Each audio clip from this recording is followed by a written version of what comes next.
Hello students, आज मैं class 12th के लेसन 6 में मीटर सेतु के बारे में बताऊंगा।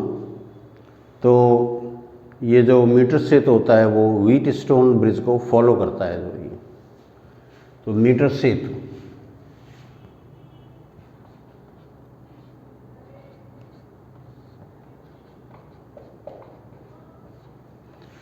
मीटर ब्रिज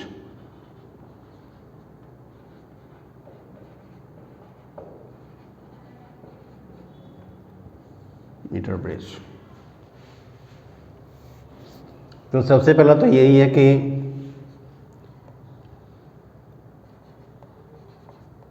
यह व्हीट स्टोन सेतु पर आधारित है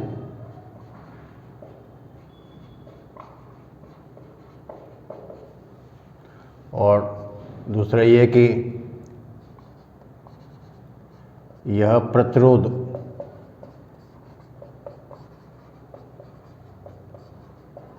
मापन की युक्ति है। इसमें 1 मीटर लंबा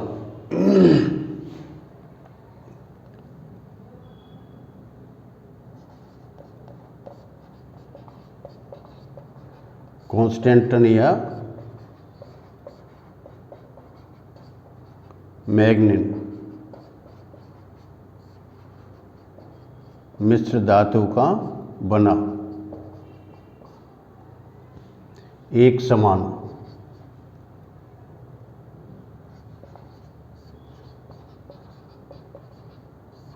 अनुप्रस्थ काट क्षेत्रफल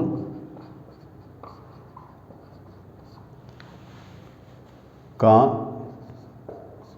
1 मीटर लंबा तार होता है। इसलिए इसे मीटर सेतु कहते हैं।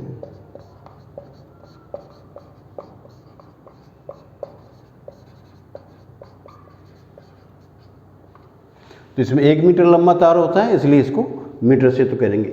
और ये जो तार जो होता है वो कॉन्स्टेंटन या मैग्नीन मिश्र धातु का बना एक समान अनुप्रस्थ काट क्षेत्रफल, यानी कि तार की मोटाई जो होती है वो सर्वत्र समान होती है। और इस तार की लंबाई 1 मीटर होती है, इसीलिए हम इसको मीटर सेतु कहते हैं।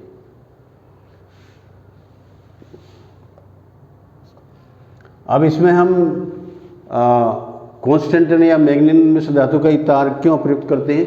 इसका कारण ये होता है कि इसकी प्रतिरोधकता उच्च होती है और प्रतिरोध ताप गुणांक न्यून होता है।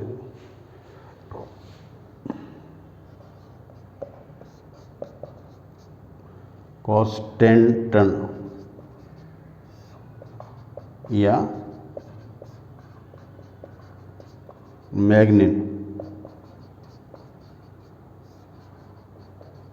मिश्र धातु का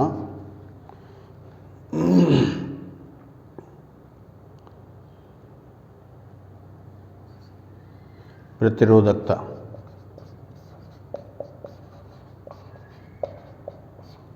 उच्च तथा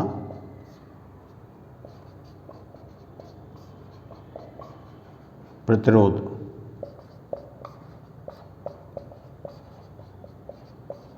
ताप गुणांक निम्न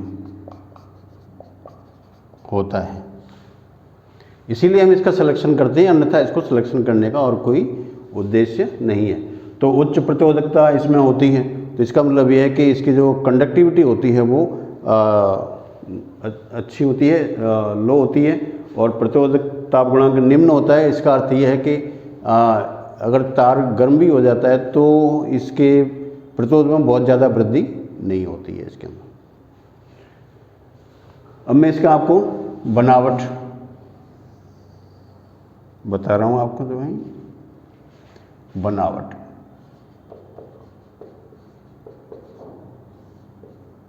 फॉर्मेशन। तो इसमें क्या होता है कि 1 मीटर लंबा तार होता है इस तरीके से, ये 1 मीटर लंबा तार है,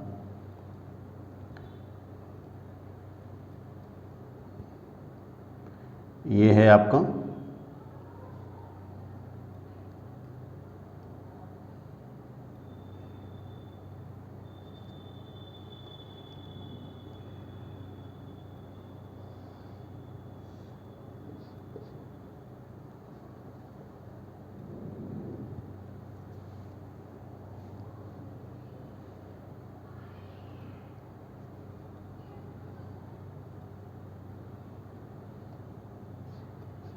इसमें एक सेल लगा देते हैं यहाँ पर,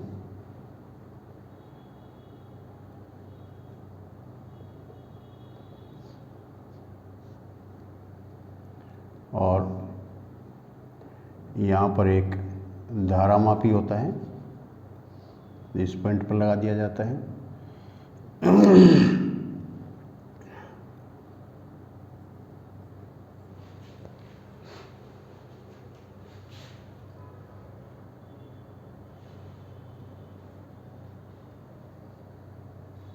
नहीं, इस तरीके से नहीं होता है।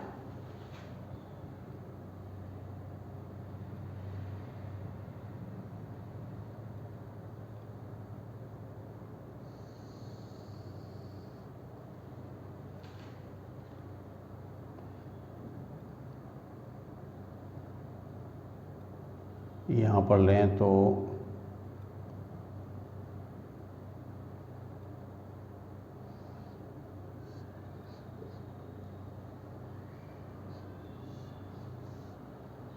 प्रतिरोध बॉक्स,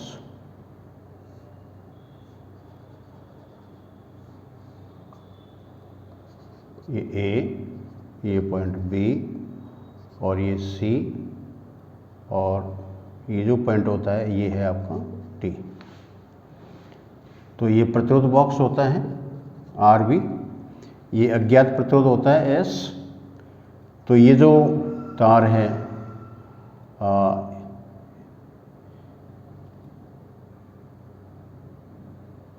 यहाँ पर एक धारामापी जोड़ देते हैं, जी होता है बी डी पर, और ए सी इसके ऊपर एक सेल लगा देते हैं। तो ये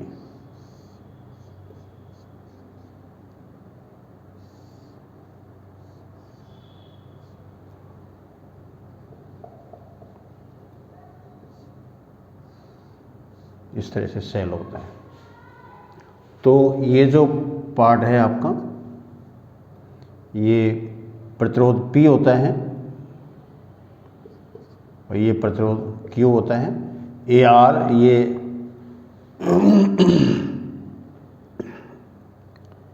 BC में Q, और AD में इसका R प्रतिरोध, और DC में इसका C प्रतिरोध, और ये यहाँ पर इस तरह से BD जो इसका होता है वो इसको व्यक्त करता है।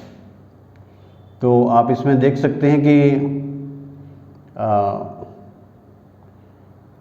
ये प्रतिरोध R होता है इसमें।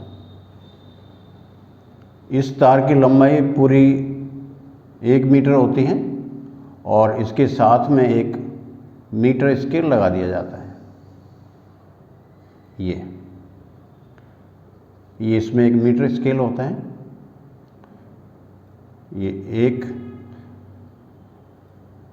ये 0 से लेकर के इस तरीके से,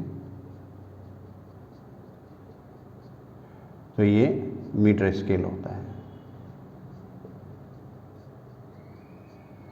तो ये 0 से ये 100 सेंटीमीटर तक होता है, ये मीटर स्केल है इसमें। तो ये जो व्यवस्था होती है वो एक लकड़ी के तख्ते पर की जाती है। तो ये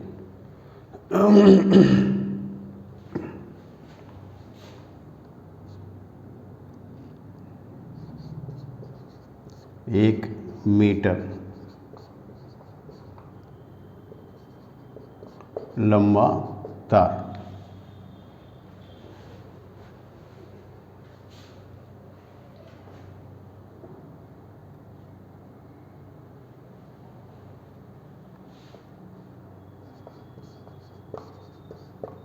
लकड़ी के 1 मीटर लंबे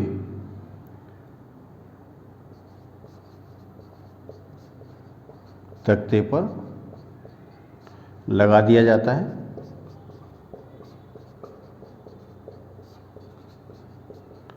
जिसके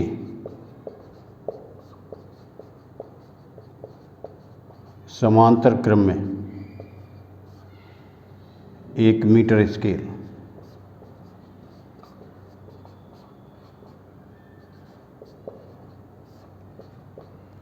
लगा देते हैं।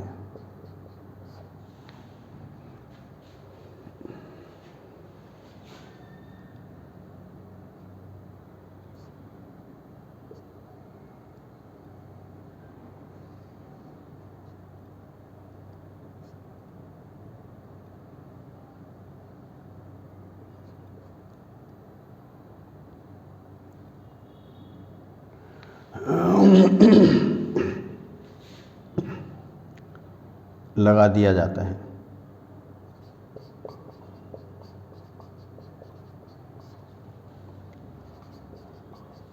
तो इससे क्या है, संतुलन बिंदु ज्ञात कर लेते हैं। और धारामापी के साथ में इसमें एक जोकी होती है।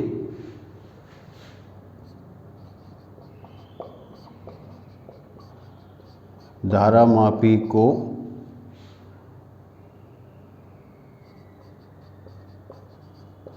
जोकी जे या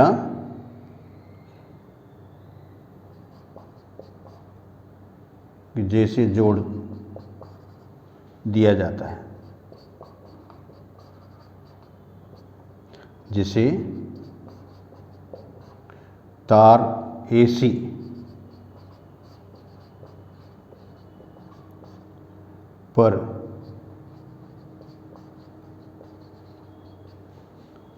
पर किसका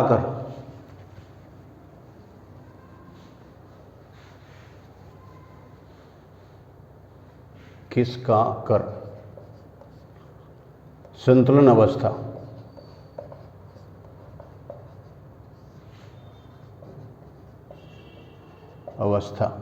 ज्ञात की जाती है।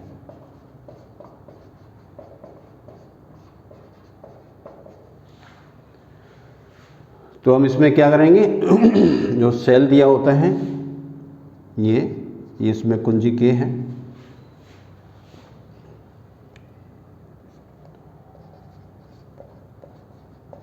कुंजी के को बंद करने पर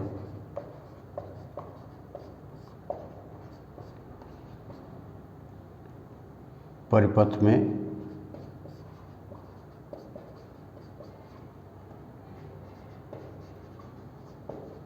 विद्युत धारा प्रवाहित होती है।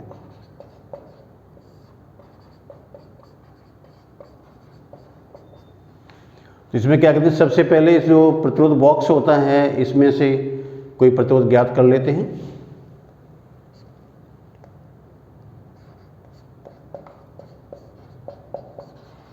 प्रतिरोध बॉक्स RB से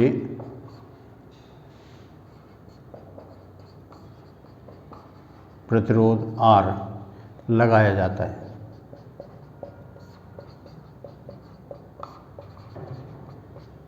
अज्ञात प्रतिरोध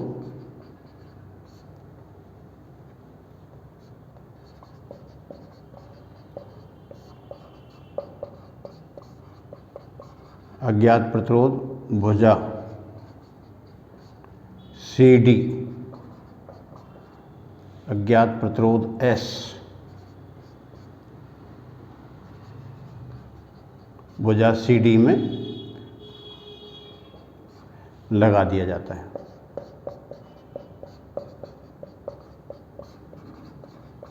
ठीक है, तो ये तो इसकी वो हो गई कि भाई इसमें तार कैसे कैसे लगाया जाता है, क्या इसमें होता है साथ में। ये तो मैंने इसके विद्युत परिपथ के बारे में आपको बता दिया इसके अंदर। अब इसकी कार्यविधि क्या होगी,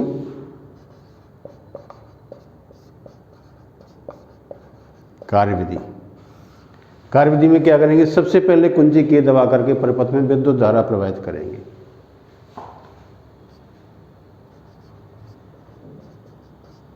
कुंजी की बंद करके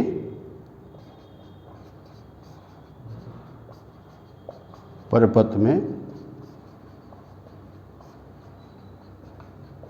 विद्युत धारा प्रवाहित की जाती है।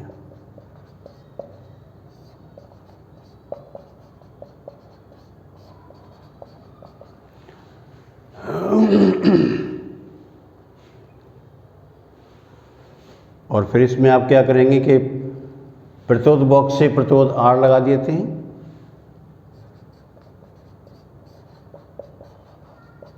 प्रतिरोध बॉक्स से प्रतिरोध R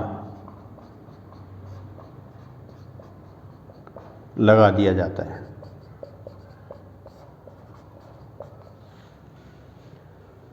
और अब इसमें जो विद्युत धारा होगी वो इस तरीके से प्रवाहित होगी, इस तरीके से। तो अब इसमें क्या करेंगे, जो कि जे को तार AC पर खिसका करके संतुलन स्थिति ज्ञात करते हैं।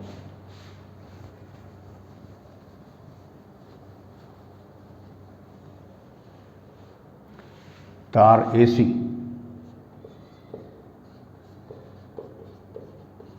पर जो कि को खिसका कर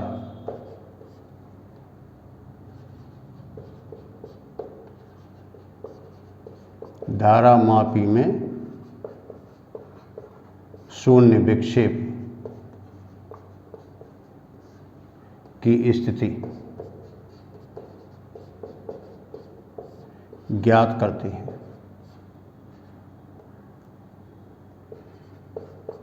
ज्ञात की जाती है,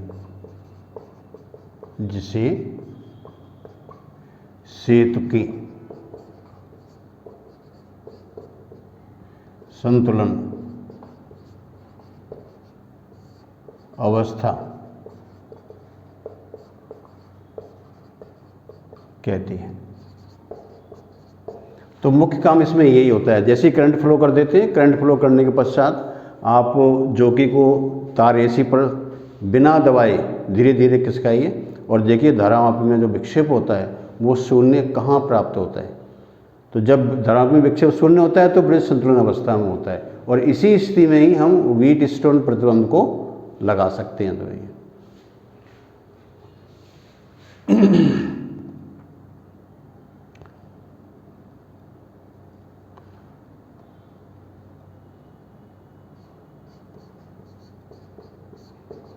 सूत्र की स्थापना। अब इसमें अज्ञात प्रतिरोध कैसे निकाल लेते हैं, तो मान लेते हैं, माना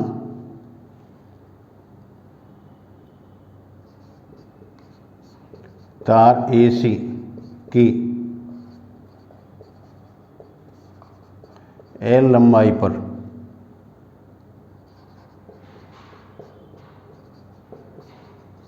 धारा मापी में विक्षेप शून्य होता है।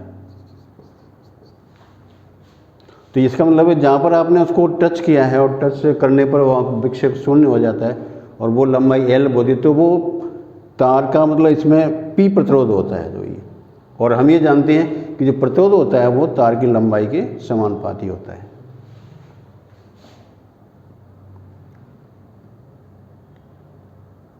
तो A प्रतिरोध P इक्वल टू KL, जहाँ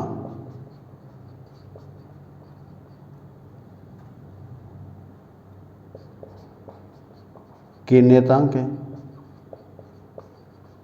ठीक है ना। तो क्योंकि लंबाई के समानुपाती होता है, इसलिए जो जितनी लंबाई पर जाकर के शून्य विक्षेप प्राप्त होता है वो इसका प्रतिरोध P का मापन होता है। तो Q प्रतिरोध कितना होगा,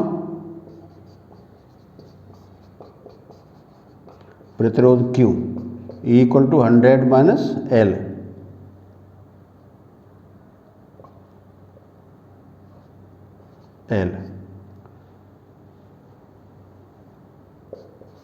के इंटू 100 माइनस एल। क्योंकि जैसे मान लो कि बी आपकी 55 सेंटीमीटर पर आपको एल का मान विक्षेप शून्य होता है, तो एल का मान तो 55 हो गया, तो अब बचा हुआ कितना रह गया 45। तो 100 में से हम उसको माइनस कर देंगे उसको दो, तो ये क्यू का मान होगा।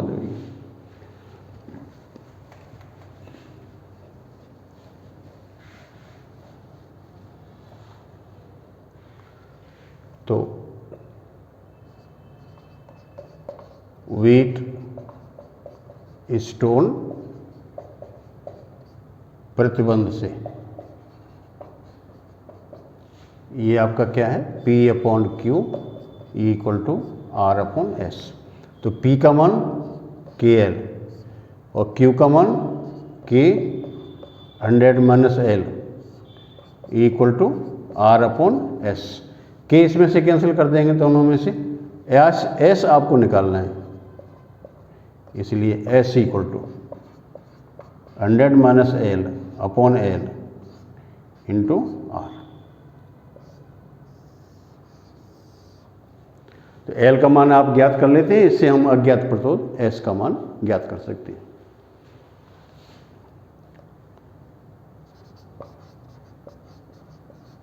इस सूत्र से अज्ञात प्रतिरोध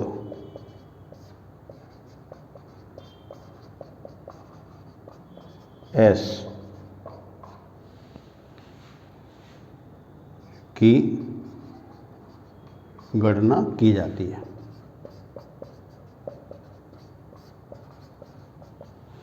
तो इस विधि से हम ये प्रतिरोध मान ज्ञात कर सकते हैं। यद्यपि मीटर से तो एक बहुत ही सुग्राही विधि है, लेकिन फिर भी इसके अंदर जोकि को खिसकाने से कारण इसमें त्रुटियां हो जाती हैं, तो इसका सही प्रकार से मापन नहीं करते। दूसरा अंश में क्या है कि जो प्रतिरोध बॉक्स है और अज्ञात प्रतिरोध है, इसके कुछ रीडिंग लेने के पश्चात इनको इंटरचेंज करना पड़ता है। तो जहाँ पर प्रतिरोध बॉक्स लगा था वहाँ पर अज्ञात प्रतिरोध लगाते हैं, और जहाँ अज्ञात प्रतिरोध था वहाँ पर प्रतिरोध बॉक्स को लगाते हैं। तो इससे क्या है कि ये थोड़ा इनकन्वीनियंट हो जाता है, और इनकन्वीनियंट होने की वजह से क्या है कि इस S का मान ठीक प्रकार से ज्ञात नहीं होता है। तो इसी स्थिति में फिर हम मीटर सेतु का उपयोग करने से ये S का मान गलत आ जाता है। तो फिर हम इसके स्थान पर एक और भी इससे अच्छा और भी इससे सुग्राही उपकरण है, जिसको हम कहते हैं कैरी फॉस्टर ब्रिज, उसका यूज़ करके इसमें S का मान ज्ञात किया जाता है।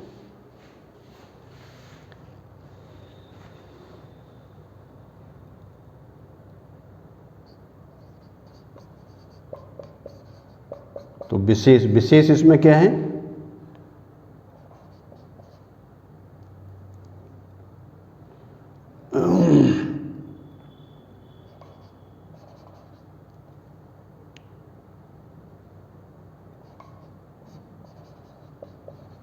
यद्यपि मीटर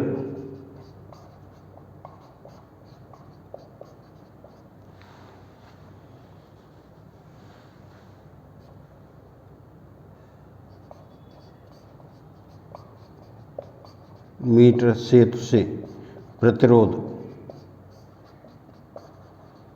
मापन में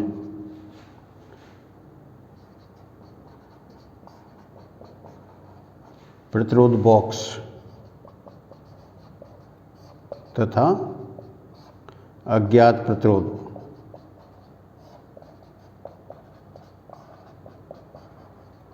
की स्थिति परस्पर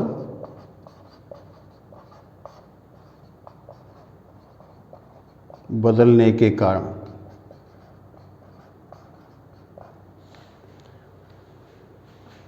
प्रतिरोध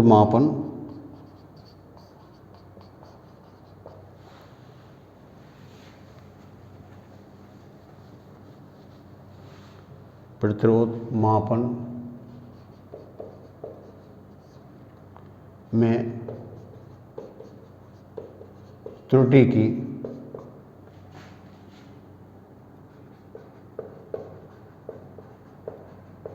संभावना अधिक होती है।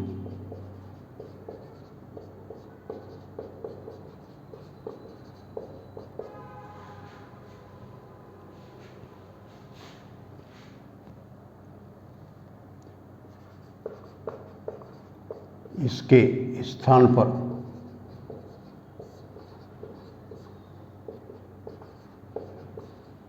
कैरी फॉस्टर सेतु का उपयोग किया जाता है। तो अगर मान लो कि इसमें ये त्रुटि होती है, इसलिए हम और भी इससे अधिक अच्छा सेतु उपयोग करते हैं जिसका नाम है कैरी फॉस्टर ब्रिज। ये वैज्ञानिकों के नाम हैं, उन्हीं ने इसको बनाया था, तो उसी के नाम पर इसको कैरी फॉस्टर ब्रिज कहते हैं। तो इस प्रकार से जो मीटर सेतु होता है ये अपने प्रयोगशाला में इसका उपयोग करते हैं प्रतिरोध मापन के लिए, विशिष्ट प्रतिरोध ज्ञात करने के लिए। तो ये है आपके मीटर सेतु के बारे में। Thank you.